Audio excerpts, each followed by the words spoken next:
Now I'd like to introduce you to Casting Director John Pfeiffer. John? Hey, John. Hi, Monica. Now, what did you say in the video? Womanliness? I made up a new word. Is it a new word for Victoria's Secret? Womanliness. I like those sneakers. Thank you. So, John, you have worked for the Victoria's Secret casting for how many years? 11 years. For 11 years. 2000 was my first VS fashion show at the Cannes Film Festival that year.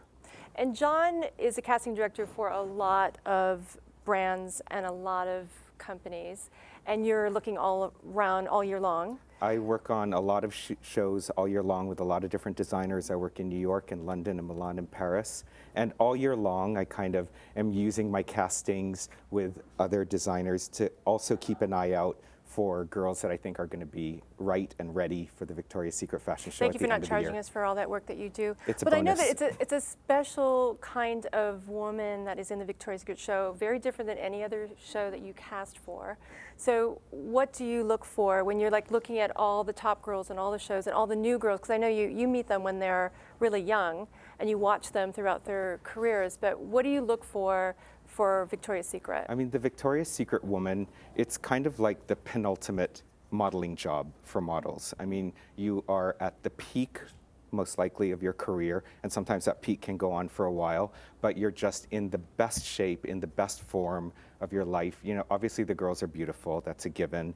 They have great skin, good hair, good bodies, but there's also that very indefinable kind of X factor quality, which sometimes is referred to just as personality, but they have that real like it factor that just makes them stand out from every other model, sometimes every other model in the room.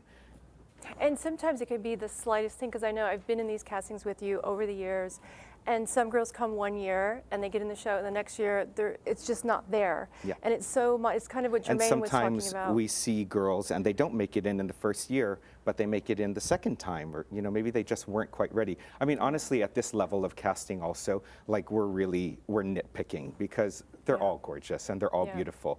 But when you think about it, like the thousands and thousands of models in the world, there were 37 in the show out of thousands. So how many did you see when you did the casting? How many did you personally look at, again, because I know you see them all year long, but how many did you look at? So when October rolled around, in the pre-casting for this show, I probably saw about 200 girls. And all the girls come in, they put on bathing suits, you see every part of their body. They walk for us. We make them walk because you get to see them coming and going. Like they get the once over. So I probably saw about 200 girls, and then edited that down to just under 80 girls that I then brought in for the final casting with you and Ed and Sophia and Todd. Yeah, and I feel like this year something really magical happened, because we usually only have a few slots. We know all the Victoria's Secret angels are going to be in it, and the girls that we work with, and we've seen girls throughout the years that we love, that we know are in the show.